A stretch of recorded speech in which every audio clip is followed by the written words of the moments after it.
أعوذ بالله من الشيطان الرجيم. بسم الله الرحمن الرحيم.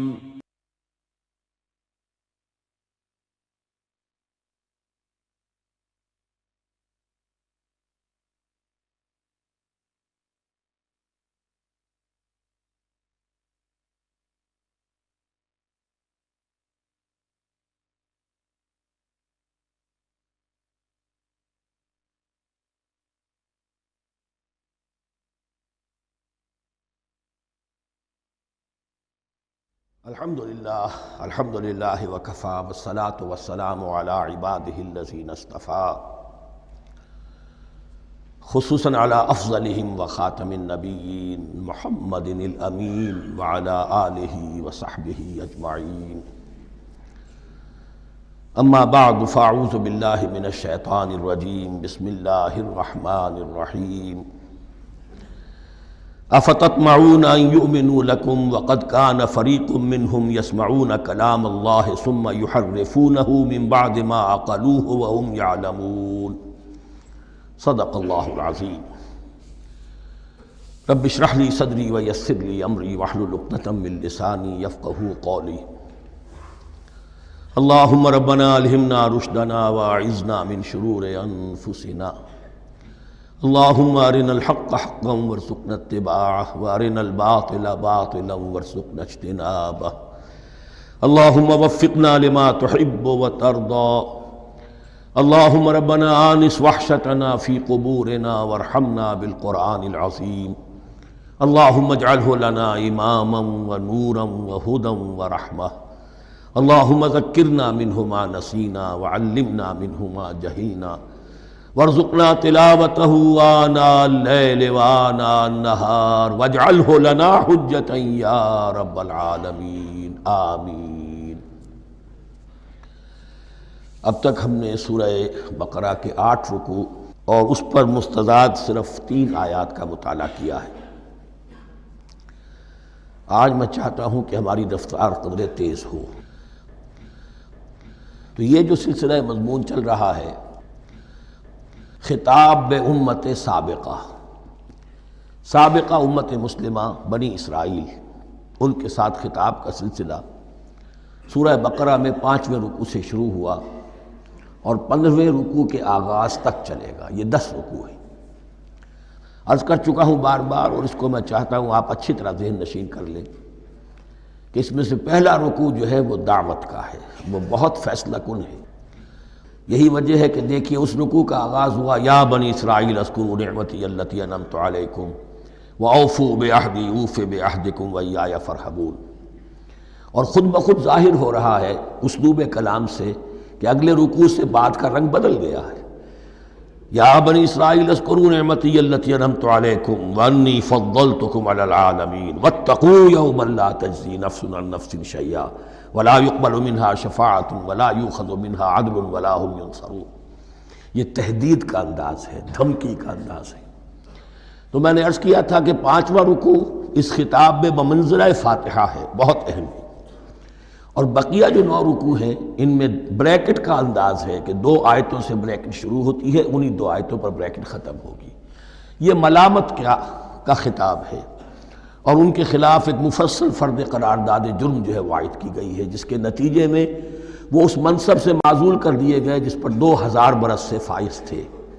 اور ان کی جگہ پر اب امت محمد، نئی امت مسلمہ علی صاحب الصلاۃ والسلام، اب اس کا نصب، اس کی انسٹالیشن اور اس کی انسٹالیشن سیریمنی کے طور پر تحویل قبلہ کا معاملہ.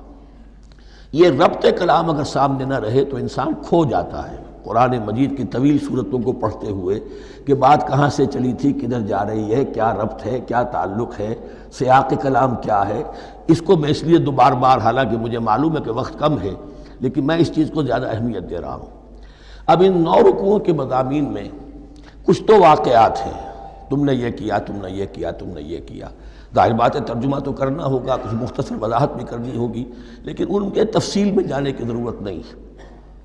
لیکن آپ نے دیکھا کہ کچھ واقعات کے بعد پھر کچھ ایسے یونیورسل ٹروتھس بیان ہوئے ہیں، ایسے عظیم حقائق، یہ جو ابدی حقائق ہیں ان کا کسی وقت سے، کسی قوم سے، کسی خاص گروہ سے تعلق نہیں، وہ تو اصول ہیں، سنت اللہ ہم انہیں کہہ سکتے ہیں، یہ اللہ کے جو عام قوانین ہیں، قواعد ہیں اس کائنات میں۔ ایک تو قوانین ہے طبعیہ، فزیکل لاز، ایک مورل لاز ہے کہ جو اس دنیا میں اللہ تعالیٰ کی طرف سے کار فرما ہے۔ تو جہاں وہ مورل لاز آتے ہیں جنہیں آپ کہا کرتے تھے جب بچپن میں کہانی پڑھی اور کہانی کے بعد لکھا اس کا مورل لیسن کیا ہے، اس کہانی سے سبق کیا حاصل ہوا، تو تھوڑے تھوڑے وقفے کے بعد وہ آیات آتی ہیں کہ جو اس گویا کہ اس سلسلہ کلام کے اندر یہ انتہائی اہمیت کی حامل ہیں، اس لیے کہ وہ یونیورسل اہمیت کی حامل ہیں، اور ان میں در حقیقت ایک رہنمائی پوشیدہ ہے موجودہ امت مسلمہ کے لیے۔ مثلا جتنا حصہ ہم اب تک پڑھ چکے ہیں ان میں سے پہلے تو وہ آیت یاد کیجئے، وَضُرِبَتْ عَلَيْهِمُ الذِّلَّةُ وَالْمَسْكَنَةُ وَبَاءُوا بِغَضَبٍ مِّنَ اللَّهِ۔ معلوم ہوا کہ ایسا ہو سکتا ہے کہ ایک امت مسلمان ہو، اس پر اللہ کے بڑے فضل ہوئے ہوں، بڑا اکرام ہوا ہو، بہت انعام ہوا ہو، پھر وہ اپنی بے عملی یا بد عملی کے باعث اللہ تعالیٰ کے غضب کی مستحق ہو جائے اور ذلت اور مسکنت اس پر تھوپ دی جائے۔ یہ ایک یونیورسل ٹروتھ وہاں سے نکل آیا کہ ہمیں سوچنا ہوگا، یہ ایک لمحہ فکریہ ہے امت مسلمہ کیا کہ کیا ہم تو کہیں آج اس پوزیشن میں نہیں ہیں۔ حدیث میں آپ کو سنا چکا ہوں، لَيَأْتِيَنَّ عَلَىٰ أُمَّتِي مَا أَتَىٰ عَلَىٰ بَنِي إِسْرَائِيلَ حَسْبَ النَّعْلِ بِالنَّعْلِ۔ دوسرا اسی طرح کا یونیورسل ٹروتھ والا مقام تھا آخری جو ہم نے کل پڑھا ہے، ثُمَّ قَسَتْ قُلُوبُكُمْ وَهِيَ كَالْحِجَارَةِ أَوْ أَشَدُّ قَسْوَةً۔ کسی مسلمان امت کا یہ حال بھی ہو سکتا ہے کہ ان کے دل اتنے سخت ہو جائیں کہ سختی میں پتھروں کو اور چٹانوں کو مات دے جائیں۔ یہ بھی ایک کیفیت ہے جو سامنے آئی، حالانکہ قوم وہ ہے انی فضلتکم علی العالمین، از کجا تاب کجا، لیکن یہ حقیقت بھی ہمارے سامنے آئی کہ یہ چیزیں جو ہیں اپنی جگہ پر امکانات میں سے ہیں۔ البتہ یہاں ایک بات میں عرض کر دوں کہ اس قساوت قلبی میں پوری امت برابر مسلط جو ہے مبتلا نہیں ہوا کرتی ہے، اس میں امت کے جو قائدین ہوتے ہیں اور امت مسلمہ کے قائدین اس کے علماء ہوتے ہیں، سب سے زیادہ شدت کے ساتھ یہ خرابی ان میں آتی ہے، اس لیے کہ باقی لوگ تو پیروکار ہیں، پیچھے چلتے ہیں، وہ اعتماد کرتے ہیں کہ یہ ہے اللہ کی کتاب کے پڑھنے والے، یہ ہے تورات کے حامل، یہ جانتے ہیں، وہ ان کے پیچھے پیچھے چل رہے ہوتے ہیں۔ لیکن جو لوگ جان بوجھ کر اللہ کی کتاب میں تحریف کر رہے ہوں، انہیں تو پتہ ہے ہم کیا کر رہے ہیں۔ جو لوگ جان بوجھ کر حق کو پہچان کر اس کا انکار کر رہے ہیں، انہیں تو پتہ ہے کہ ہم کیا کر رہے ہیں۔ در حقیقت یہ سزا ان پر آتی ہے۔ یہ بات اب ان آیات میں جو آج ہم پڑھنے چلے ہیں بہت زیادہ واضح ہو جائے گی انشاءاللہ۔ فرمایا افتطمعون ان یؤمنوا لکم، تو اے مسلمانوں کیا تم یہ توقع رکھتے ہو کہ یہ ایمان لے آئیں گے تم پر، تمہاری بات مان لیں گے؟ ظاہر بات ہے مسلمانوں کو توقع تھی کہ مشرکین مکہ تو بہت دور تھے دین سے، توحید سے دور، رسالت کا کوئی تصور ہی نہیں، کتاب کوئی ان کے پاس تھی ہی نہیں۔ یہ تو یہود ہیں اور ان کے پاس تو کتاب رہی ہے، یہ موسیٰ کے ماننے والے ہیں، یہ توحید کے علم بردار ہیں، یہ آخرت کا بھی اقرار کرتے ہیں، تو ان کو جھٹپٹ مان لینا چاہیے۔ تو جو مسلمانوں کے دل میں، عام مسلمانوں کے دل میں جو حسن ظن تھا، اب در حقیقت یہ اس کو ایڈریس کیا جا رہا ہے، افتطمعون ان یؤمنوا لکم، تمہیں بڑی طمع ہے، کوشش ہے، تمہاری خواہش ہے، آرزو ہے، تمنا ہے، توقع ہے کہ یہ بات مان لے گے تمہاری۔ وَقَدْ كَانَ فَرِيقٌ مِّنْهُمْ يَسْمَعُونَ كَلَامَ اللَّهِ ثُمَّ يُحَرِّفُونَهُ مِن بَعْدِ مَا عَقَلُوهُ وَهُمْ يَعْلَمُونَ، جبکہ حال یہ ہے کہ ان میں سے ایک جماعت، ایک گروہ وہ بھی ہے کہ جو اللہ کے کلام کو سن کر پھر اس میں تحریف کرتا رہا ہے، اس کے بعد کہ اس کو سمجھ لیتا تھا اور اچھے جان بوجھ کر تحریف کرتا تھا۔ اب ظاہر بات وہ گروہ کون ہوں گے؟ علماء ہی تو ہیں نا، عام آدمی تو تحریف نہیں کر سکتا تھا، تحریف کرنے والے تو علماء تھے۔ افتؤمنون ان یؤمنوا لکم وقد کان فریق منہم یسمعون کلام اللہ ثم یحرفونہ من بعد ما عقلوہ وہم یعلمون واذا لقوا الذین آمنوا قالوا آمنا۔ اب دیکھیے ایک بات بڑی عجیب سامنے آئے گی کہ جس طرح منافقین مسلمانوں میں تھے ایسے ہی منافقین یہود میں بھی تھے۔ یہود میں سے کچھ لوگ ایسے تھے کہ جن پر حق جب منکشف ہو گیا اور کچھ ان کی صالح فطرت بھی تھی، اب وہ آنا چاہتے تھے اسلام کی طرف، لیکن اپنے خاندان کو، گھر والوں کو، اپنے کاروبار کو، اپنے قبیلے کو چھوڑنا بھی ممکن نہیں تھا، اور قبیلوں کی سرداری جو ہے وہ ان کے علماء یہود کے پاس ہے۔ تو دل ان کے کچھ صاف ساتھ آ چکے تھے اہل ایمان کے، اور جب وہ اہل ایمان سے ملتے تھے تو کبھی کبھی باتیں بھی بتا، ہاں یہ بات جو محمد کہہ رہے ہیں یہ تورات میں لکھی ہوئی تھی، واقعی یہ بات یوں ہی تھی۔ اب اس کے بعد جب وہ جاتے تھے اپنے شیاطین کے پاس، وہی شیاطین ان کے علماء، ان کے بڑے سرکردہ لوگ، تو وہ جا کر انہیں ڈانٹ ڈپٹ کرتے تھے، بے وقوفو یہ کیا کر رہے ہو، تم یہ بات بتا رہے ہو انہیں تاکہ اللہ کے ہاں جا کر وہ تم پر حجت قائم کرے کہ انہیں پتا تھا اور پھر بھی انہوں نے نہیں مانا۔ اب یہ ان کا آپس کا مکالمہ ہو رہا ہے۔ وَإِذَا لَقُوا الَّذِينَ آمَنُوا قَالُوا آمَنَّا، اور ان میں سے کچھ لوگ ہیں کہ جب ملتے ہیں اہل ایمان سے تو وہ کہتے ہیں ہم ایمان لے آئے۔ وَإِذَا خَلَا بَعْضُهُمْ إِلَىٰ بَعْضٍ، اور جب وہ خلوت میں ہوتے ہیں ایک دوسرے کے ساتھ، قالوا وہ کہتے ہیں اتحدثونہم، کیا تم بتا رہے ہو ان کو، بما فتح اللہ علیکم، وہ باتیں جو اللہ نے کھولی ہیں تم پر، لیحاجوکم بہ عند ربکم، کہ وہ تم پر حجت قائم کریں تمہارے رب کے پاس، کہ اللہ اس نے مانا تھا کہ ہاں تورات میں یہ ہے، تو تم ذرا عقل سے کام لو، اور یہ حقیقتیں جو تورات کے ذریعے سے ہمیں معلوم ہے ان مسلمانوں کو مت بتاؤ۔ اس پر اللہ کا تبصرہ کیا ہے؟ افلا تعقلون، یہ تو ابھی انہی کا قول ختم ہوا کہ کیا تم عقل نہیں ہے کہ تم ایسا بے وقوفی کا کام کر رہے ہو۔ اولا یعلمون، یہ تبصرہ اللہ کا، تو کیا یہ لوگ نہیں جانتے ان اللہ یعلم ما یسرون وما یعلنون، کہ اللہ تو جانتا ہے وہ سب کچھ بھی جو وہ چھپاتے ہیں اور وہ سب کچھ بھی جسے وہ ظاہر کرتے ہیں۔ تو چاہے یہ باتیں مسلمانوں کو بتاؤ نہ بتاؤ، اللہ کی طرف سے تو محاسبہ ہو ہی جانا ہے، لہذا یہ بھی ان کی ناسمجھی کی دلیل ہے۔ اب آ رہی ہے وہ اصل اہم بات جو میں نے آج ابتدا میں بیان کر دی تھی، وَمِنْهُمْ أُمِّيُّونَ، ان میں سے بھی ایک طبقہ تو ہے ان پڑھ لوگوں کا۔ اب دیکھیے امی اصل میں تو ایک طرح سے کہنا چاہیے کہ مشرکین عرب کے لیے لفظ ہے قرآن مجید میں، کیوں؟ ان کے اندر پڑھنے لکھنے کا رواج بھی نہیں تھا، کوئی آسمانی کتاب بھی ان کے پاس نہیں تھی۔ لیکن اب یہود کے بارے میں کہا جا رہا ہے، جیسے آج مسلمان ہیں کہ اکثر و بیشتر مسلمان تو جاہل ہیں، چاہے پی ایچ ڈی کیا ہوا ہو، پی ایچ ڈی تو فزکس میں کیا ہوا ہے، قرآن کی الف بیتیں نہیں آتی، دین کے جو ہیں مبادی تک سے ناواقف ہیں، بہت پڑھے لکھے، اس کو ہمارے بعد لوگ کہتے ہیں پڑھے لکھے جاہل۔ آج کی عظیم اکثریت مسلمانوں کے پڑھے لکھے مسلمانوں کی وہ پڑھے لکھے جاہلوں پر مشتمل ہے، اس میں شامل کر لیجئے ہماری اکثریت جو ہے ہی بغیر پڑھی لکھی۔ تو اب انہیں کیا پتہ، وہ تو سارا اعتماد کریں گے علماء پر، کوئی بریلوی ہیں بریلوی علماء پر اعتماد کریں گے، کوئی دیوبندی ہے وہ دیوبندی علماء پر اعتماد کریں گے، کوئی اہل حدیث ہے وہ اہل حدیث علماء پر اعتماد کریں گے۔ منہم امیون، اب امیون کا سہارا کیا ہوتا ہے؟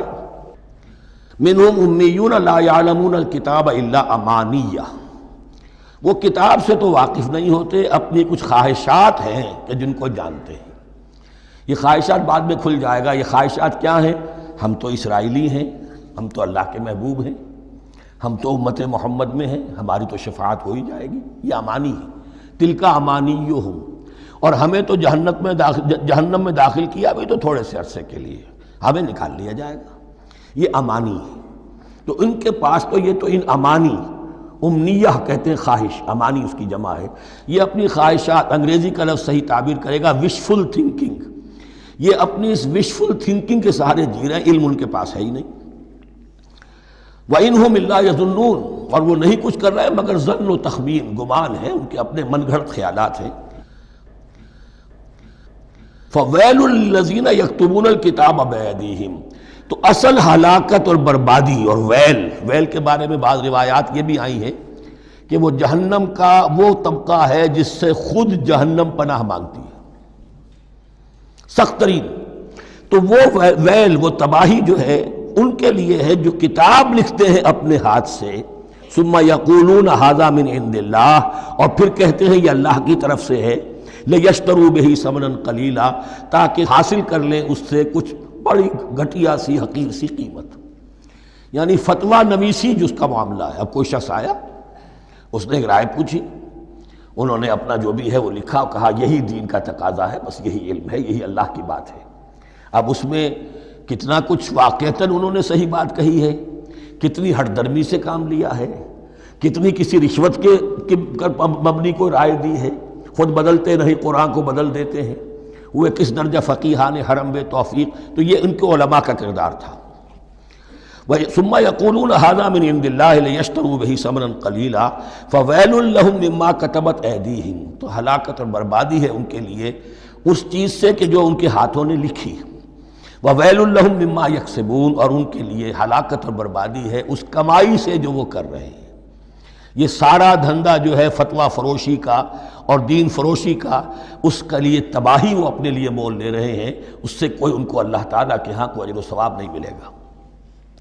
وقالوا، اب یہ آگے امانی، وقالوا لن تمسنا النار الا ایاما معدودہ، وہ کہتے ہیں ہمیں تو آگ چھو ہی نہیں سکتی، ہاں گنتی کے چند دن، صرف یہ کہ دوسروں کی آنکھوں میں دھول جھونکنے کے لیے کہ کوئی اعتراض نہ کر دے، اللہ ہمیں آگ میں پھینکا جا رہا اور ان کو نہیں پھینکا جا رہا، یہ ہم سے بھی بدتر تھے کردار میں، تو شاید ان کا منہ بند کرنے کے لیے چند دن کے لیے ہمیں جہنم میں ڈال دیں گے، پھر فوراً نکال لیں۔ وقالوا لن تمسنا النار الا ایاما معدودہ، اور وہ کہتے ہیں کہ نہیں چھو سکتی ہمیں آگ مگر گنتی کے چند دن۔ قل اتخذتم عند اللہ عہدا، ان سے کہیے کیا تم نے اللہ سے کوئی عہد لے لیا ہے، کوئی قول و قرار ہو گیا ہے؟ فلن یخلف اللہ عہدہ، کہ تمہیں یہ یقین ہے کہ اللہ اپنے عہد کے خلاف نہیں کرے گا؟ ام تقولون علی اللہ ما لا تعلمون، یا تم اللہ کی طرف اس بات کی نسبت کر رہے ہو، تہمت لگا رہے ہو، جڑ رہے ہو یہ بات اللہ پر جو تم نہیں جانتے، جس کے لیے تمہارے پاس کوئی علم نہیں ہے۔ بلا من کسب سیئۃ، اب یہ انتہائی وہ یونیورسل ٹروتھس جو ہیں جو میں نے کہا تھا، ابدی حقائق، اس کی عظیم ترین حقیقت آ رہی ہے، نوٹ کیجئے۔ بلا، کیوں نہیں، من کسب سیئۃ، جس شخص نے جان بوجھ کر ایک گناہ کمایا، لیکن گناہ بڑا، کبائر، صغائر نہیں، سیئۃ، یہ اس کی جو تنکیر ہے وہ ایک کا فائدہ بھی دے رہی ہے اور تفخیم کا بھی۔ جس نے بھی جان بوجھ کر کسبا، ایک گناہ کمایا، فاحاطت بہ خطیئتہ، اور اس کی خطا نے اس کا گھیراؤ کر لیا، یعنی ایک ہی گناہ ہے، سود کھا رہا ہے، باقی نماز ہے، تہجد ہے، یہ ہے وہ ہے، لیکن اس ایک گناہ کی برائی بھی اتنی اس کے گرد جو ہے چھا جائے گی کہ پھر اس کی یہ ساری نیکیاں ختم ہو کر رہ جائیں، ایک گناہ۔ بلا من کسب سیئۃ واحاطت بہ خطیئتہ فاولئک اصحاب النار هم فیہا خالدون، اس میں ہمارے مفسرین نے یہ لکھا ہے کہ اس کی خطا کاری اتنی اس کے اوپر چھا جائے کہ ایمان کا کوئی اثر باقی نہ رہے۔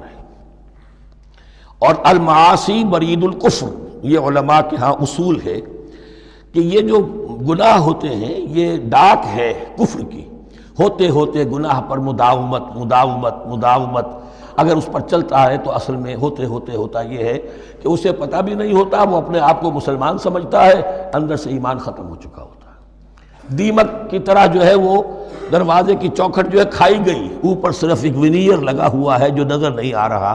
یہ عقل جو ہے اللہ نے دیمک کو بھی دی ہے کہ چھوٹی سی چھپٹی چھوڑ دینا تاکہ دھوکہ کھاتے رہیں لوگ گھر والے، باقی یہ کہ اندر سے کھوکھلا کر دیا۔ اولئک اصحاب النار، یہ آگ والے ہیں، ہم فیہا خالدون، جو اس میں ہمیشہ ہمیشہ رہیں گے۔ یہ ہے قاعدہ کلیہ، قرآن کا قطعی اور ابدی فیصلہ۔ والذین آمنوا وعملوا الصالحات، ہاں اس کے برعکس جو لوگ ایمان لائیں اور نیک عمل کریں۔ اب نیک عمل میں ہر شخص نے اپنا اپنا نظریہ بنا رکھا ہے۔ مراد نیک عمل قرآن مجید کا کیا ہے؟ دین کے سارے تقاضوں کو ادا کرنا، وہ نیک عمل ہوگا۔ آپ نے ایک نیکی لے لی، یتیم خانہ کھول دیا، بڑی فاؤنڈیشن بنا دی، بیواؤں کا انتظام ہو رہا ہے، لیکن کاروبار میں سودی لین دین ہے، جھوٹ ہے، فریب ہے، دھوکہ ہے، سب چل رہا ہے، تو یہ نہیں ہے۔ دین کے تقاضے یہ بھی ہے کہ دین کو قائم کرنے کی جد و جہد میں لگو، اس کی شرائط پوری کرو۔ تو فرمایا والذین آمنوا وعملوا الصالحات اولئک اصحاب الجنہ ہم فیہا خالدون، وہ ہے جنت والے اور وہ اس میں ہمیشہ ہمیشہ رہیں گے۔ وَإِذْ أَخَذْنَا مِيثَاقَ بَنِي إِسْرَائِيلَ لَا تَعْبُدُونَ إِلَّا اللَّهَ، اور یاد کرو جب کہ ہم نے بنی اسرائیل سے عہد لیا تھا تم نہیں عبادت کرو گے کسی کی سوائے اللہ کے۔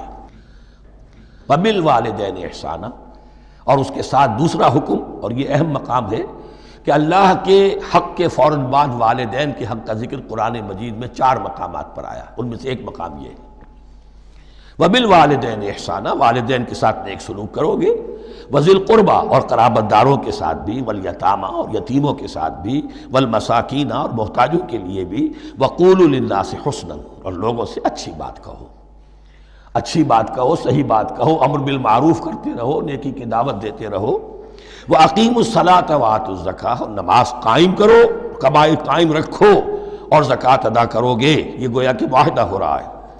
ثُمَّ تَوَلَّیْتُمْ پھر دیکھو تم نے اس سے پیٹھ موڑ لی، إِلَّا قَلِيلًا مِّنْکُمْ سوائے تم میں سے تھوڑے سے لوگوں کے، وَأَنْتُمْ مُعْرِضُونَ اور تم ہو ہی پھر جانے والے، تمہاری یہ عادت گویا کہ طبیعت ثانیہ ہے۔ اب ایک خاص مثال آ رہی ہے، اس کے بعد پھر ایک بہت بڑا یونیورسل ٹروتھ آئے گا۔ مثال کیا ہے؟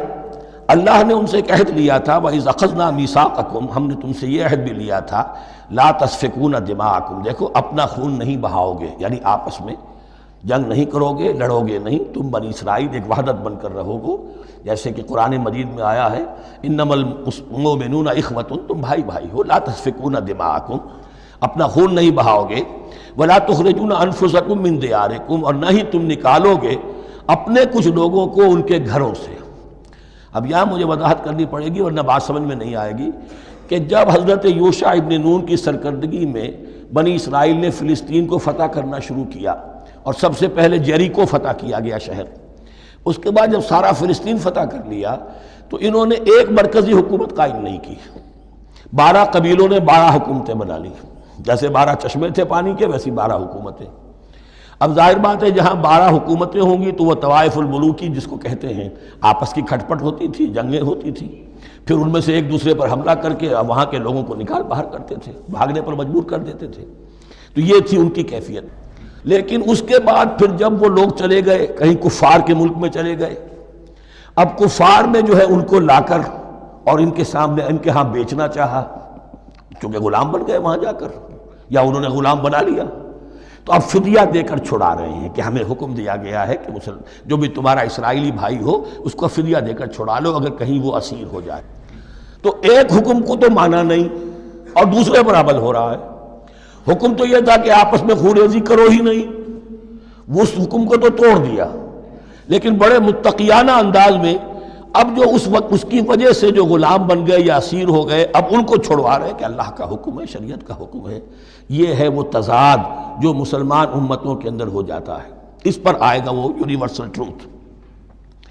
وَإِذْ أَخَذْنَا مِيثَاقَكُمْ لَا يَسْتَسْفِكُونَ دِمَاءَكُمْ جب یاد کرو جب کہ ہم نے تم سے عہد لیا تھا کہ تم اپنا خون نہیں بہاؤ گے، وَلَا تُخْرِجُونَ أَنفُسَكُم مِّن دِيَارِكُمْ اور نہ ہی تم اپنے آپ کو اپنے لوگوں کو ان کے گھروں سے نکالو گے، ثُمَّ أَقْرَرْتُمْ وَأَنْتُمْ تَشْهَدُونَ پھر تم نے اقرار کیا تھا اس عہد کو اور قول و قرار کو مان لیا تھا پورے شعور کے ساتھ، تشہدون مانتے ہوئے، ثم انتم ہؤلاء پھر تم وہی ہو، تم ہی ہو وہ تو تقتلون انفسکم اپنے ہی لوگوں کو قتل بھی کرتے ہو، وتخرجون فریقا منکم من دیارہم اور اپنے ہی لوگوں میں سے کچھ لوگوں کو ان کے گھروں سے باہر نکالتے ہو، تظاہرون علیہم بالاسم والعدوان ان پر چڑھائی کرتے ہو گناہ کے ساتھ بھی اور زیادتی کے ساتھ بھی، وَإِن یاتوکم اسارا اور اگر وہ قیدی بن کر تمہارے پاس آتے ہیں تفادوہم تو اب تم ان کا فدیہ دے کر انہیں چھڑاتے ہو، وَهُوَ مُحَرَّمٌ عَلَيْكُمْ إِخْرَاجُهُمْ حالانکہ ان کا تو نکالنا ہی تم پر حرام کیا گیا تھا۔ اب یہ واقعہ آپ نے پڑھ لیا، سمجھ لیا، اب دیکھیے اس سے جو سبق ہے، مورل لیسن ہے جو ابدی ہے، أَفَتُؤْمِنُونَ بِبَعْضِ الْكِتَابِ وَتَكْفُرُونَ بِبَعْضٍ تو کیا تم ہماری شریعت کے ایک حصے کو مانتے ہو اور ایک کو نہیں مانتے؟ اب دیکھیے یہ الفاظ اب ہوں گے تعویل عام، جہاں کہیں بھی یہ طرز عمل ہوگا تو یہ آیت اس کو کور کرے گی۔ افتؤمنون ببعض الکتاب وتکفرون ببعض تو کیا تم مانتے ہو ہماری کتاب کے ایک حصے کو اور ایک کو نہیں مانتے؟ فما جزاء من یفعل ذلک منکم تو نہیں ہے کوئی سزا اس کی جو یہ حرکت کرے تم میں سے، الا خزی فی الحیات الدنیا سوائے اس کے کہ دنیا کی زندگی میں رسوائی ہو، ذلت ہو، ویوم القیامہ اور قیامت کے دن یردون الی اشد العذاب وہ لوٹا دیے جائیں شدید ترین عذاب میں، وما اللہ بغافل عما تعملون اور اللہ تعالیٰ غافل نہیں ہے اس سے جو تم کر رہے ہو۔ آج امت مسلمہ پر 100% یہ آیت منطبق ہو رہی، پورے دین پر چلنے کو تیار نہیں۔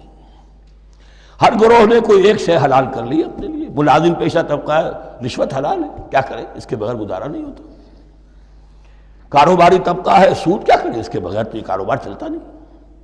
فلاں ہر ایک کے لیے، ہر ایک نے تو نیکی اور بدی کا ایک امتزاج ہے۔ کل دین جب تک وہ نہ ہو تو اس کی سزا یہ ہے خزی فی الحیات الدنیا، وہ ہمارے اوپر ہے۔ ضربت علیہم الذلۃ والمسکنہ، وہ خز اور وہ ذلت المسکنہ تھوپ دی گئی ہے۔ باقی رہ گیا قیامت کا معاملہ، وَيَوْمَ الْقِيَامَةِ يُرَدُّونَ إِلَىٰ أَشَدِّ الْعَذَابِ، شدید ترین عذاب میں۔ تو اپنے طرز عمل سے تو ہم اس کے مستحق ہو گئے ہیں، باقی اللہ تعالیٰ کی رحمت جو ہے دستگیری فرما لے، اس کا اختیار ہے۔ لیکن دھمکی کا پھر انداز دیکھیے، وَمَا اللَّهُ بِغَافِلٍ عَمَّا تَعْمَلُونَ، اللہ غافل نہیں ہے اس سے جو تم کر رہے ہو۔ ہر سال عمرہ فرما کے آ رہے ہیں، کس رقم سے فرما کر آ رہے ہیں یہ اللہ کو معلوم ہے۔ یہ حلال سے کمائی تھی یا حرام سے؟ رمضان مبارک میں حرم میں پہلی صف میں جگہ ریزرو کرائی ہوئی ہے سیٹھ صاحب نے، اور وہاں کے شرطوں کو بھی رشوتیں دیتے ہیں، اور وہ سمجھتے ہیں کہ ہم تو سارا نہا دھو کر آ گئے، سال بھر جو بھی حرام کمائی کی تھی سب پاک ہو گئی۔ اللہ ناواقف نہیں ہے، اللہ تمہاری داڑھیوں سے دھوکہ نہیں کھائے گا، اللہ تمہارے اماموں سے اور ابا اور قبا سے دھوکہ نہیں کھائے گا۔ He knows you through and through. He sees you through and through. وَمَا اللَّهُ بِغَافِلٍ عَمَّا تَعْمَلُونَ أُولَٰئِكَ الَّذِينَ اشْتَرَوُا الْحَيَاةَ الدُّنْيَا بِالْآخِرَةِ، یہ وہ لوگ ہیں جنہوں نے دنیا کی زندگی اختیار کر لی ہے آخرت کو چھوڑ کر۔ فَلَا يُخَفَّفُ عَنْهُمُ الْعَذَابُ وَلَا هُمْ يُنصَرُونَ، تو اب ان کے لیے نہ تو ان سے عذاب میں تخفیف کی جائے گی اور نہ ان کی کوئی مدد کی جائے گی۔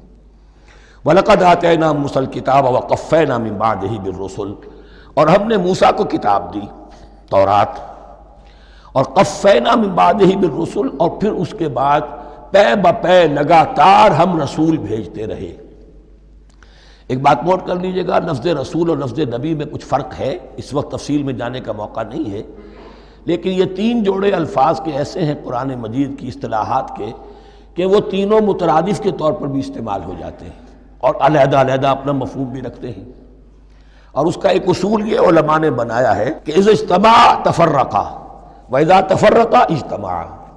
ایک ہے ایمان اور اسلام، اب یہ بھی مسلم مومن ایک ہی شے ہے، لیکن یہ کہ ایک شے تو نہیں ہے، کچھ فرق بھی ہے۔ کہیں جہاں ان دونوں الفاظ کو لایا جائے گا بالمقابل تو فرق نظر آ جائے گا، لیکن عام طور پر مسلم کی جگہ مومن، مومن کی جگہ مسلم استعمال ہو جائے گا۔ call the rose by any name it will smell as sweet۔ اس طرح جہاد اور قتال کا معاملہ ہے، دو الفاظ ہیں، مختلف ہیں، مفہوم جدا بھی ہے لیکن ایک دوسرے کی جگہ آ بھی جائیں گے۔ تیسرے نبی اور رسول، فرق ہے، ہر نبی رسول نہیں ہوتا، ہر رسول نبی ہے، یعنی نبی عام ہے، رسول خاص ہے۔ نبی کو جب کسی خاص قوم کی طرف معین طور پر بھیج دیا جاتا ہے تب وہ رسول ہو جاتا ہے، اس سے پہلے اس کی حیثیت ایک ولی اللہ کی ہے، بہت اعلیٰ درجے کا اللہ کا دوست اور ولی جس پر وحی آ رہی ہے۔ عام ولی اللہ میں اور نبی میں فرق یہ ہے، ان پر وحی آتی ہے، ان پر وحی نہیں آتی۔ لیکن اس نبی کو اگر اب آپ بھیج دیں گے کہ جاؤ اذهب الى فرعون، اب وہ رسول ہو گئے، جاؤ اب مدین کی طرف، الى مدین اخاہم شعیبا، اب رسول ہو گئے۔ تو یہ فرق ہے نبی اور رسول کا۔ جیسے آپ کے ہاں سی ایس پی کارڈر ہے، اب وہ ڈی سی بھی لگ سکتا ہے، کہیں وہ جوائنٹ سیکرٹری لگا ہوا ہے، کہیں ناپسندیدہ آدمی ہے تو او ایس ڈی لگایا ہوا ہے کہیں، لیکن اس کا کارڈر برقرار رہے گا، سی ایس پی تو ہے وہ۔ اسی اعتبار سے ہر نبی ہر حال میں نبی ہے، لیکن اس کو اضافی کیفیت ملتی ہے رسول کی۔ اور ایک بات یہ نوٹ کر لیجئے، نبیوں کو قتل بھی کیا گیا ہے، رسول قتل نہیں ہو سکتے۔ اللہ کا فیصلہ یہ ہے کہ لاغلبن انا ورسولی، میں اور میرے رسول تو غالب آ کر رہیں گے۔ جب بھی کسی قوم نے کسی رسول کی جان لینے کی کوشش کی ہے، اس قوم کو برباد کر دیا گیا اور رسول اور اس کے ساتھیوں کو بچا لیا گیا۔ یہ معاملہ ہوا ہے اللہ کا تمام رسولوں کے ساتھ، نبیوں کے ساتھ نہیں۔ حضرت یحییٰ نبی تھے، قتل کر دیے گئے۔ حضرت عیسیٰ رسول تھے، قتل نہیں کیے جا سکتے تھے، ان کو زندہ آسمان پر اٹھا لیا گیا۔ اب وہی دوبارہ آئیں گے۔ تو رسول جو ہے وہ قتل نہیں ہوتا. اور اسی اعتبار سے حضور کی بڑی گہری تمنا تھی لَوَدِدتُّ أَنْ أُقْتَلَ فِي سَبِيلِ اللَّهِ ثُمَّ أُحْيَا ثُمَّ أُقْتَلَ ثُمَّ أُحْيَا. میری بڑی خواہش ہے میں اللہ کی راہ میں قتل ہو جاؤں، پھر زندہ کیا جاؤں، پھر قتل کیا جاؤں، پھر اللہ کی راہ میں پھر زندہ کیا جاؤں، پھر قتل کیا جاؤں. لیکن اللہ نے یہ خواہش آپ کی پوری نہیں کی، اس لیے کہ آپ اللہ کے رسول تھے. اب یہاں نوٹ کیجئے گا، یہاں لفظ رسول تو آ گیا ہے لیکن یہ نبی کے معنی میں ہے. قَفَّيْنَا مِن بَعْدِهِ بِالرُّسُلِ، اس لیے کہ رسول حضرت موسیٰ کے بعد حضرت عیسیٰ ہی ہے. درمیان میں پروفٹس ہیں، یہ prophets of the old testament, یہ انبیاء ہیں لیکن ان کے لیے لفظ رسول آ گیا ہے. وَآتَيْنَا عِيسَى ابْنَ مَرْيَمَ الْبَيِّنَاتِ وَأَيَّدْنَاهُ بِرُوحِ الْقُدُسِ، اور ہم نے عیسیٰ کو بڑی واضح نشانیاں دیں. حصی معجزات جتنے حضرت مسیح کو دیے گئے ہیں ویسے اور کسی نبی کو نہیں دیے گئے. یہ بعد میں تذکرہ آ جائے گا سورہ آل عمران میں. اور ہم نے مدد کی ان کی روح القدس کے ساتھ، حضرت جبرائیل کی خاص تائید انہیں حاصل تھی. ظاہر بات ہے، میں نے عرض کیا ہے کہ جو معجزہ ہوتا ہے وہ کسی نبی کی اپنی طاقت سے اس کا ظہور نہیں ہوتا، رسول کے کسی طاقت سے، یا کرامت کسی ولی اللہ کے اپنے اختیار میں نہیں ہوتی، یہ اللہ کی طرف سے. اور اس کے لیے ظہور جو ہوتا ہے وہ فرشتوں کے ذریعے سے.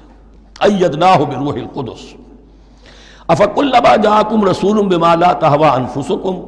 اب یہاں پر تبصرہ ہو رہا ہے، جو بھی کچھ یہود نے کیا حضرت مسیح کے ساتھ وہ چونکہ معلوم ہے اس کا تذکرہ نہیں کیا، صرف اس پر تبصرہ ہو رہا ہے. تو جب بھی کبھی تمہارے پاس کوئی رسول آیا بِمَا لَا تَهْوَىٰ أَنفُسُكُمْ، وہ چیز لے کر جو تمہارے جیوں کو تمہارے من کو بھائی نہیں، اچھی نہیں لگی، استکبرتم، تم نے استکبار کیا. وہی استکبار جو عزازیل نے کیا تھا اور ابلیس بن گیا. ابا واستکبر. استکبرتم ففریقا کذبتم وفریقا تقتلون. تو کچھ کو تو تم نے صرف ان کی تردید ہی کی اور کچھ کو تم نے قتل بھی کیا. تقتلون، تو یہ انبیاء کے قتل ہو سکتا ہے. اور نمبر 2 ایک رائے یہ دی گئی ہے تقتلون جو ہے قتل تم نہیں آیا ہے، یہ فعل مضارع ہے اور فعل مضارع کے اندر ایک فعل جاری رہتا ہے، ختم نہیں ہوتا. گویا کہ تم قتل کرنے کی کوشش کرتے رہے. بعض لوگوں کی تو جان کے در پہ ہو گئے. وَقَالُوا قُلُوبُنَا غُلْفٌ، اور انہوں نے کہا ہے کہ ہمارے دل تو غلافوں کے اندر بند ہیں. یہ اس کو ملائیے پہلی آیت جو آج ہم نے پڑھی ہے، أَفَتَطْمَعُونَ أَن يُؤْمِنُوا لَكُمْ. تو اے مسلمانوں کیا تم یہ توقع رکھتے ہو اور چاہتے ہو کہ یہ تمہاری بات مان لیں گے؟ ان کی اس خواہش کے جواب میں جو وہ کہتے تھے وہ یہ قول ہے، وَقَالُوا قُلُوبُنَا غُلْفٌ، ہمارے دل خلافوں میں ہیں، میاں تمہاری بات ہم پر اثر نہیں کر سکتی، جاؤ کسی اور سے بات کرو. آج بھی آپ کو یہ الفاظ سننے کو مل جائیں گے، قلوبنا غلف، ہمارے دل تو غلافوں میں ہیں، بڑے مضبوط ہیں، مستحکم ہیں، تمہاری بات اس میں گھر کر ہی نہیں سکتی. بل لعنہم اللہ بکفرہم، یہ ہے تبصرہ. جس کو یہ کہہ رہے ہیں کہ ہمارے دل محفوظ ہیں اور غلافوں میں ہیں، حقیقت میں تو ان پر لعنت ہو چکی ہے اللہ کی طرف سے ان کے کفر کی وجہ سے. فقلیلا ما یؤمنون، تو واقعتاً اب کم ہی ہوں گے ان میں سے جو ایمان لائیں گے. وَلَمَّا جَاءَهُمْ كِتَابٌ مِّنْ اللَّهِ مُصَدِّقٌ لِّمَا مَعَهُمْ. اب یہاں پر ذکر ہو رہا ہے خود حضور صلی اللہ علیہ وسلم کا. اور جب آ گئی ان کے پاس کتاب اللہ کے پاس سے، یعنی یہ قرآن، مصدق لما معہم، جو اس کی تصدیق کرتے ہوئے آیا جو ان کے پاس ہے. میں اس کی وضاحت کر چکا ہوں. قرآن ایک طرف تصدیق کرتا ہے تورات اور انجیل کی، اور دوسری طرف وہ مصداق بن کر آیا ہے تورات اور انجیل کی پیشین گوئیوں کا. وَكَانُوا مِن قَبْلُ يَسْتَفْتِحُونَ عَلَى الَّذِينَ كَفَرُوا، اور ان کا حال یہ تھا کہ وہ آخری کتاب اور آخری نبی کے حوالے اور واسطے سے اللہ تعالیٰ سے فتح کی دعائیں کیا کرتے تھے کافروں کے خلاف. ہوتا کیا تھا کہ یہ 3 قبیلے مدینے میں آ گئے کہ جو یہودی تھے، بنو قینقاع، بنو نذیر اور بنو قریظہ. اسی میں وہاں رہتے تھے اوس اور خزرج جو یمن سے آئے تھے، اصل عربی قبائل تھے. پھر آس پاس کے قبائل بھی تھے، وہ سب کے سب امیین میں سے تھے، ان کے پاس نہ کوئی کتاب، نہ کوئی شریعت، نہ کسی نبوت سے آگاہ. اب ان کے آپس میں جب لڑائیاں ہوتی تھیں اور یہ مار کھاتے تھے، سرمایہ دار تھے، دولت والے تھے، عام طور پر بزدل تھے، لہذا جب بھی کبھی مقابلہ ہوتا تھا مار کھاتے تھے. تو وہاں یہ کہا کرتے تھے کہ ابھی تو تم ہمیں مار لیتے ہو، دبا لیتے ہو، نبی آخری زمان کی آنے کا وقت آ چکا ہے، وہ نئی کتاب لے کر آئیں گے، جب وہ آئیں گے ہم ان کے ساتھ ہو کر جب تم سے جنگ کریں گے تو تم ہمیں شکست نہیں دے سکو گے، ہمیں فتح حاصل ہوگی. اور دعا کیا کرتے تھے اللہ اس نبی آخر الزماں کا ظہور جلد ہو تاکہ اس کے واسطے سے اور اس کے ذریعے سے اس کے صدقے ہمیں فتح مل سکے۔ یہ دعائیں تھیں۔ چونکہ خزرج اور اوس کے لوگوں نے ان کی یہ دعائیں سنی ہوئی تھیں، یہی وجہ ہے کہ حج میں سن 11 نبوی کے حج میں یا سن 10 نبوی کے حج میں جب وہاں پر 6 آدمیوں سے حضور نے بات کی جو خزرج کے تھے سب کے سب، انہوں نے کلنکھیوں سے ایک دوسرے کو دیکھا، معلوم ہوتا ہے یہ وہی نبی ہے جن کا ذکر یہ یہودی کرتے ہیں، تو اس سے پہلے کہ وہ ایمان لائے تم ایمان لے آؤ۔ گویا کہ وہ علم بالواسطہ طور پر جو انہیں پہنچا تھا وہ ان کے لیے کتنا بڑا سرمایہ بن گیا، ان کی نجات کا ذریعہ بن گیا، اور وہ علم جو ان کے پاس تھا تعصب کی وجہ سے اور تکبر کی وجہ سے وہ اسی طرح رہ گئے۔ فَذَهَبَ اللَّهُ بِنُورِهِمْ وَتَرَكَهُمْ فِي ظُلُمَاتٍ لَا يُبْصِرُونَ صُمٌّ بُكْمٌ عُمْيٌ فَهُمْ لَا يَرْجِعُونَ۔ وَلَمَّا جَاءَهُمْ كِتَابٌ مِّنْ عِندِ اللَّهِ مُصَدِّقٌ لِّمَا مَعَهُمْ وَكَانُوا مِن قَبْلُ يَسْتَفْتِحُونَ عَلَى الَّذِينَ كَفَرُوا فَلَمَّا جَاءَهُم مَّا عَرَفُوا كَفَرُوا، تو جب ان کے پاس آ گئے وہ چیز جسے انہوں نے پہچان لیا پھر انہوں نے کفر کیا۔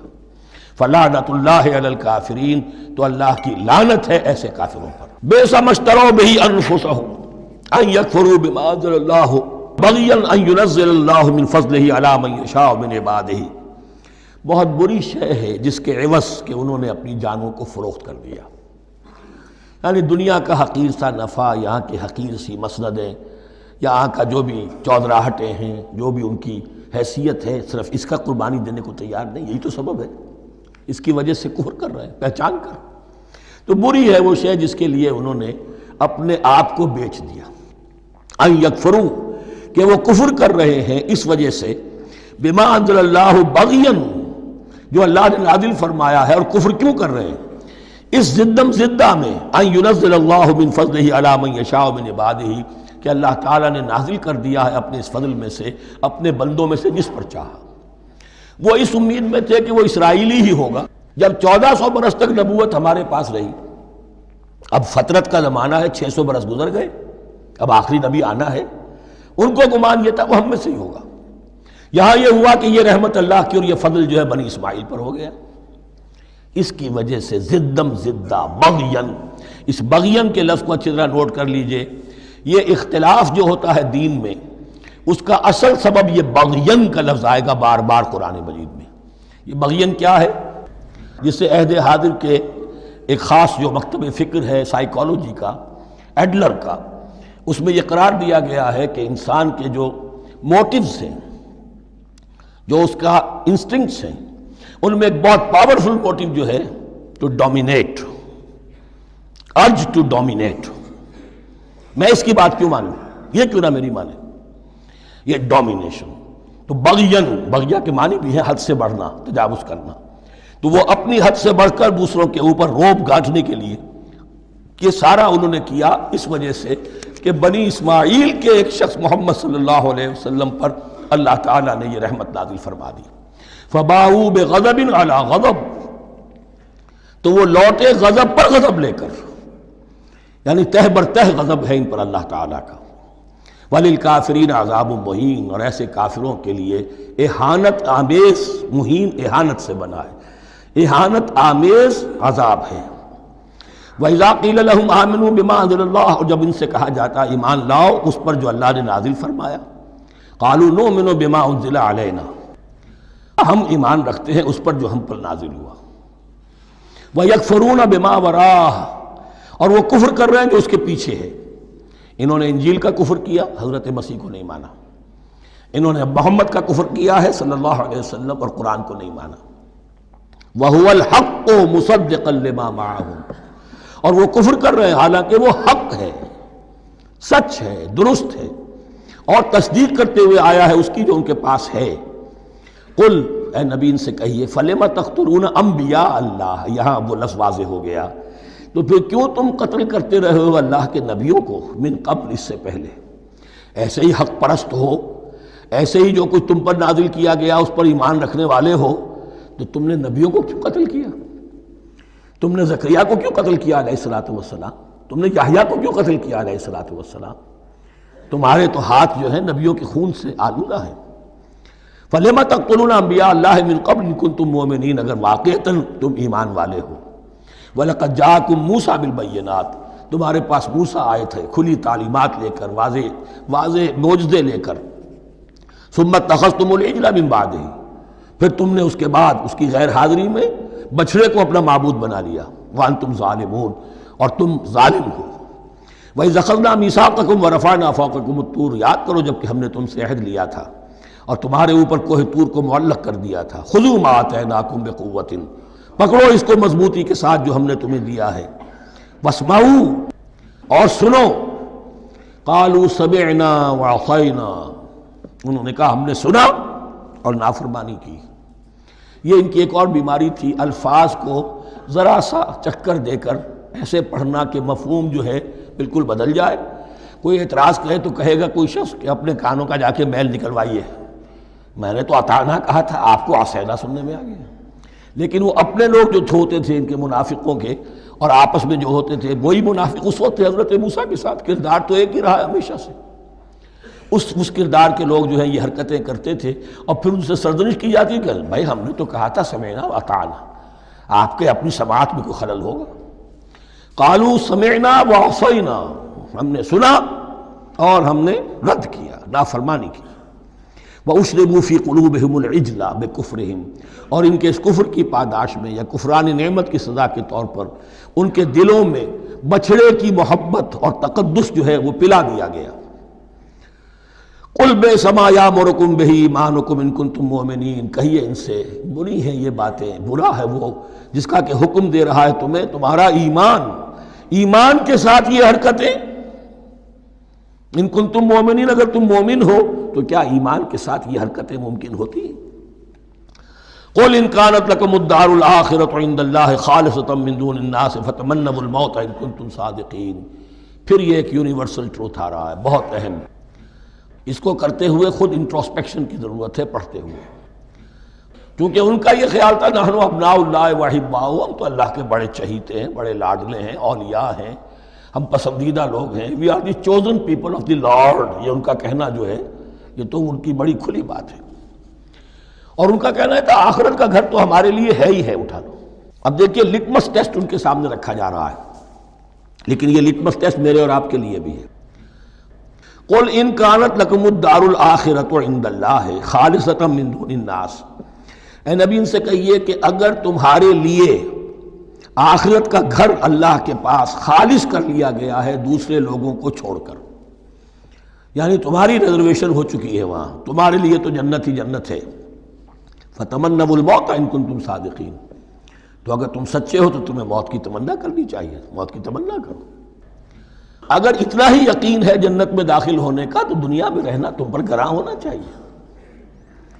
یہاں کی تو بہت سی کلفتیں ہیں، بہت سی محنتیں ہیں، مشقتیں ہیں، کتنی کوفت اٹھانی پڑ جاتی ہے. یقین اگر ہو کہ آخرت ہے اور وہاں میرا مقام جنت میں ہے تو زندگی تو لائبلٹی معلوم ہونی چاہیے، ایسٹ معلوم نہیں ہونا چاہیے. پھر تو دنیا سجن نظر آنی چاہیے، جیسا کہ حدیث میں فرمایا گیا الدنیا سجن المومن و جنت الکافر، یعنی کم سے کم یہ کہ دنیا میں زیادہ رہنے کی آرزو تو نہ ہو، یہ کم سے کم ہے. آخرت پر ایمان، اور اگر اپنا معاملہ اللہ کے ساتھ خلوص پر ہے، دھوکے بازی پہ نہیں ہے. بل الانسان علی نفسہ بصیرہ، ہر انسان کو معلوم ہے میں کہاں کھڑا ہوں. آپ کا دل آپ کو بتا دے گا آپ اللہ کے ساتھ دھوکے بازی کر رہے ہیں یا آپ کا معاملہ اللہ کے ساتھ خلوص و اخلاص پر مبنی ہے. اگر یقین ہے کہ خلوص و اخلاص پر ہے تو پھر تو یہ ہے کہ زندگی ایسٹ نہیں لائبلٹی، اور دنیا باغ نہیں قید خانہ نظر آنا چاہیے. اور اس میں انسان رہتا ہے ایک مجبوراً اللہ نے بھیجا ہے رہنا ہے، جو اس کی طرف سے ذمہ داریاں عائد کی گئی ہیں وہ ادا کرنی ہے. لیکن یہاں رہنے کی خواہش یہ اگر ہے تو یا تو آخرت پر ایمان نہیں یا اپنا اللہ کے ساتھ معاملہ خلوص اور اخلاص پر مبنی نہیں. دس از دی لٹمس ٹیسٹ. فتمنوا الموت ان کنتم صادقین ولن یتمنوہ ابدا، اور یہ ہرگز نہیں کریں گے تمنا اس کی موت کی، بما قدمت ایدیہم، بسبب ان کرتوتوں کے جو ان کے ہاتھوں نے آگے بھیجے ہوئے ہیں۔ ہر شخص کو معلوم ہے میں نے کیا کمائی کی ہے، کیا بھیجی ہے۔ واللہ علیم بالظالمین، اور اللہ ان ظالموں سے بخوبی واقف ہے۔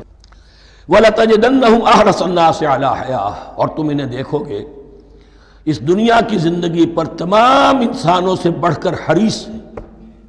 وَمِنَ الَّذِينَ أَشْرَكُوا، یہاں تک کہ مشرکوں سے زیادہ حریص ہے۔ اور یہ بات صحیح ہے، اہل ایمان کے ساتھ مقابلہ مشرکین نے کیا، کھل کر میدان میں آ کر کیا، ڈٹ کر کیا، اپنی جانیں اپنے باطل معبودوں کے لیے قربان کی۔ یہودی نہیں لڑ سکے، من ورائے جدر، فصیلوں کے پیچھے سے اور ادھر سے، لیکن سامنے آ کر مقابلہ نہیں کر سکے، اس لیے کہ انہیں جانیں بہت عزیز تھیں۔ وَلَتَجِدَنَّهُمْ أَحْرَصَ النَّاسِ عَلَىٰ حَيَاةٍ وَمِنَ الَّذِينَ أَشْرَكُوا، حتیٰ یہ کہ مشرکین سے بھی زیادہ یہ دنیا کی زندگی کے حریص ہیں۔ یود احدہم لو یعمر الف سنہ، ان میں سے ہر ایک کی یہ خواہش ہے کہ کسی طرح اس کی عمر 1000 برس ہو جائے۔ وما ہوا بمزحزحہ من العذاب ان یعمر، اور اگر ان کو معمر کر بھی دیا جائے، طویل زندگی دے بھی دی جائے، تو عذاب سے تو چھٹکارا نہیں ملے گا، آخرت تو بالآخر تو آنی ہے۔ واللہ بصیر بما یعملون، اور اللہ دیکھ رہا ہے جو کچھ کہ وہ کر رہے ہیں۔ قل من کان عدوا لجبریل فانہ نزلہ علی قلبک، اب جیسا کہ میں نے عرض کیا کہ ان کا خیال یہ تھا کہ آخری نبوت کا وقت تو قریب ہے، ہوگا وہ کوئی اسرائیلی، ہوگا ہم میں سے۔ معاملہ ہو گیا تلپٹ، اللہ نے ان کی آزمائش اتنی بڑی کر لی کہ جنہیں حقیر سمجھتے تھے، بڑی امیین ہیں، ان پڑھ ہیں، نہ ان کے پاس کتاب، نہ کوئی شریعت، نہ کوئی قانون، نہ کوئی ضابطہ، کچھ بھی نہیں، اللہ نے ان میں سے ایک آدمی کو، ایک شخص کو چن لیا۔ لہذا ان کے لیے اب ان کے اندر دشمنی پیدا ہوئی، کس سے؟ گالیاں دینے لگے حضرت جبرائیل کو، اس نے دشمنی کی ہے ہمارے ساتھ، آ تو رہا تھا پیغام ہم میں سے کسی کے لیے، لے گیا ادھر۔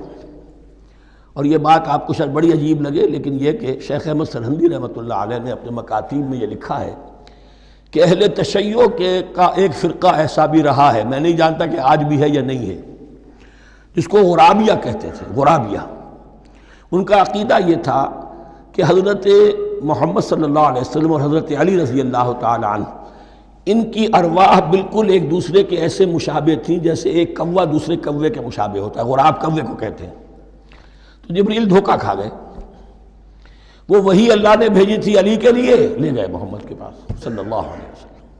تو یہ بات جو شیخ احمد سرہندی کی لکھی ہوئی غرابیہ فرقہ ان کا، مجھے یہ نہیں معلوم کہ اب بھی ہے یا نہیں ہے، لیکن یہ بات یہود کے ہاں جو ہے وہ موجود تھی۔ اور بات جان لیجئے، لَيَأْتِيَنَّ عَلَىٰ أُمَّتِي مَا أَتَىٰ عَلَىٰ بَنِي إِسْرَائِيلَ حَسْبَ النَّعْلِ بِالنَّعْلِ، اس کی حقیقت اور سے اور منکشف ہوتی چلی جائے گی۔ تو اب یہاں فرمایا قُلْ مَنْ كَانَ عَدُوًّا لِجِبْرِيلَ، اے نبی کہہ دیجئے جو کوئی بھی دشمن ہو گیا ہو جبرائیل کا، فَإِنَّهُ نَزَّلَهُ عَلَىٰ قَلْبِكَ بِإِذْنِ اللَّهِ، تو اس نے تو نازل کیا ہے اس قرآن کو آپ کے دل پر اللہ کے حکم سے، جبرائیل کا اپنا اختیار تو نہیں تھا۔ مُصَدِّقًا لِمَا بَيْنَ يَدَيْهِ، اور یہ تصدیق کرتے ہوئے آیا ہے اس کی جو اس کے سامنے موجود ہے، وَهُدًى وَبُشْرَىٰ لِلْمُؤْمِنِينَ، اور ہدایت اور بشارت ہے اہل ایمان کے لیے۔ اور اس کے بعد اب فرمایا جا رہا ہے کہ اللہ اور اس کے رسول اور اس کے ملائکہ یہ ایک آرگینک ہول ہیں، یہ ایک جماعت ہے، ان میں کوئی رکھنا نہیں ہو سکتا، ان میں کوئی اختلاف نہیں ہو سکتا۔ اگر کوئی جبریل کا دشمن ہے تو وہ اللہ کا دشمن ہے، اگر کوئی اللہ کے سچے رسول کا دشمن ہے تو وہ اللہ کا دشمن ہے، جبریل کا بھی دشمن ہے۔ من کان عدوا للہ وملائکتہ ورسلہ وجبریل ومیکال فإن اللہ عدو للکافرین، تو کان کھول کر سن لو، جو کوئی بھی دشمن ہے اللہ کا اور اس کے فرشتوں کا اور اس کے رسولوں کا اور جبرائیل کا اور میکائیل کا، تو اللہ تعالیٰ کی طرف سے بھی اعلان ہے کہ اللہ ایسے کافروں کا دشمن ہے۔ وَلَقَدْ أَنزَلْنَا إِلَيْكَ آيَاتٍ بَيِّنَاتٍ، اور اے نبی ہم نے آپ کی طرف نازل کر دی ہیں روشن آیات۔ وَمَا يَكْفُرُ بِهَا إِلَّا الْفَاسِقُونَ، اور انکار نہیں کرتے ان کا مگر وہی کہ جو سرکش۔ وَمَا يُضِلُّ بِهِ إِلَّا الْفَاسِقِينَ، تیسرے رکوع میں جو سورہ بقرہ کے الفاظ آئے تھے۔ أَوَكُلَّمَا عَاهَدُوا عَهْدًا نَبَذَهُ فَرِيقٌ مِّنْهُمْ، تو جب بھی کبھی انہوں نے کوئی عہد کیا، اللہ سے میثاق کیا، اللہ کے رسولوں سے کوئی عہد کیا، نَبَذَهُ فَرِيقٌ مِّنْهُمْ، ان میں سے ایک گروہ نے اس معاہدے کو پھینک دیا اٹھا کر۔ بل اکثرهم لا یؤمنون، بلکہ ان کی اکثریت جو ہے ایمان سے خالی ہے، جیسا کہ حال آج امت مسلمہ کا ہے۔ مسلمان ہیں، ایمان حقیقی، ایمان قلبی، یقین والا ایمان وہ کتنوں کو حاصل ہے؟ ڈھونڈ اب ان کو چراغ رخ زیبا لے کر۔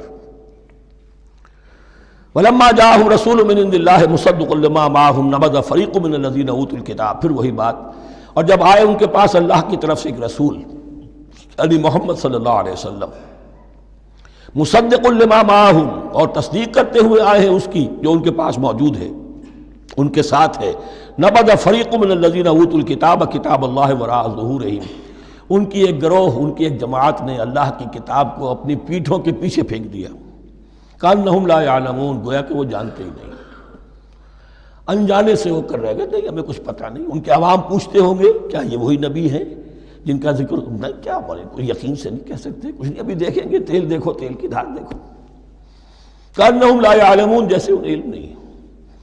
وَاتَّبَعُوا مَا تَتْلُو الشَّيَاطِينُ عَلَىٰ مُلْكِ سُلَيْمَانَ، اب ایک اور حقیقت نوٹ کیجئے، جب کسی مسلمان امت میں دین کی اصل حقیقت، اصل تعلیمات سے بہت پیدا ہوتا ہے تو رجحان کدھر ہو جاتا ہے؟ جادو، ٹونا، ٹوٹکا، تعویذ، عملیات، قرآن کی عملیات۔ قرآن اترا تھا کسی اور کے لیے، کام کے لیے، یہ اس کو ذریعہ بناتے ہیں دشمن کو زیر کرنے کے لیے۔ محبوب آپ کے قدموں میں آ کر گرے گا، عمل قرآنی ہے، اتنے 100 روپے کا آپ لے جائیے تو مل جائے گا۔ یہ دندے ہمارے ابھی چل رہے ہیں، خوب چلتے ہیں، اور میں سمجھتا ہوں کہ سب سے زیادہ فلرشنگ کاروبار جو ہے وہ اس طرح کا ہے۔ ہینگ لگے نہ پھٹکڑی، نہ آپ کو کوئی اس میں محنت کرنے کی ضرورت ہے، نہ اس کے اندر آپ کو انویسٹ کرنے کی ضرورت ہے، اور کاروبار چلتا ہے۔ تو وہاں بھی کیا ہوا، وَاتَّبَعُوا، جب دین کی اصل حقیقت کو دور پھینک دیا، انہوں نے پیروی کی اس کی، مَا تَتْلُو الشَّيَاطِينُ عَلَىٰ مُلْكِ سُلَيْمَانَ، جو شیاطین جن جو تھے، عَلَىٰ مُلْكِ سُلَيْمَانَ سے مراد ہے عَلَىٰ عہد ملک سلیمان، حضرت سلیمان کے زمانے میں چونکہ اللہ تعالیٰ نے ان جنات کو حضرت سلیمان کے تابع کر دیا تھا، تو وہاں پر چونکہ ان کا اب جو ہے کوئی میل جول زیادہ تھا لوگوں کے ساتھ، تو وہ انہیں کچھ اس قسم کی چیزیں سکھاتے رہتے تھے، گویا کہ اندر سے تخریب کاری۔ وَاتَّبَعُوا مَا تَتْلُو الشَّيَاطِينُ عَلَىٰ مُلْكِ سُلَيْمَانَ وَمَا كَفَرَ سُلَيْمَانُ وَلَٰكِنَّ الشَّيَاطِينَ كَفَرُوا، اور سن لو، سلیمان نے کبھی کفر نہیں کیا، بلکہ یہ شیاطین تھے کہ جو کفر کرتے تھے۔ جادو کفر ہے،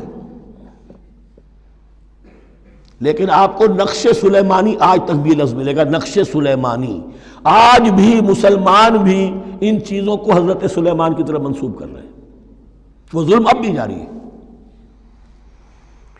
وَمَا كَفَرَ سُلَيْمَانُ وَلَٰكِنَّ الشَّيَاطِينَ كَفَرُوا يُعَلِّمُونَ النَّاسَ السِّحْرَ، وہ لوگوں کو جادو سکھاتے تھے۔ وَمَا أُنزِلَ عَلَى الْمَلَكَيْنِ بِبَابِلَ هاروت وماروت، اور جو کچھ نازل کیا گیا دو فرشتوں پر، ہاروت اور ماروت پر، بابل میں۔ بابل یہ ہے پرانا عراق، بیبیلونیا۔ نبوکدنضر بھی بیبیلونیا کا بادشاہ تھا، نمرود بھی بیبیلونیا کا بادشاہ تھا۔ عراق کے بادشاہوں کا لقب ہی تھا نمرود، نماردہ اس کی جمع ہے۔ تو حضرت سلیمان کی حکومت جب تھی تو وہاں پر یہ لوگ جنات جو ہیں وہ اس قسم کی تخریب کاری کر رہے تھے، تو اللہ تعالیٰ نے آخری آزمائش کے لیے دو فرشتوں کو زمین پر اتارا، اور وہ انسانی شکل میں لوگوں کو جادو سکھاتے تھے، بتاتے بھی جاتے تھے دیکھو جادو کفر ہے، ہم سے مت سیکھو، لیکن اس کے باوجود لوگ سیکھتے تھے، تو گویا کہ ان پر اتمام حجت ہو گیا کہ اب ان کے اندر خباثت جو ہے پوری طریقے سے گھر کر چکی ہے۔ وما يعلمان من احد، اور وہ نہیں سکھاتے تھے کسی کو بھی، حتی یقولا انما نحن فتنة فلا تکفر، یہاں تک کہ وہ کہہ دیتے تھے کہ دیکھو ہم تمہاری آزمائش کے لیے بھیجے گئے ہیں، ہم فتنہ ہیں تو تم کفر مت کرو۔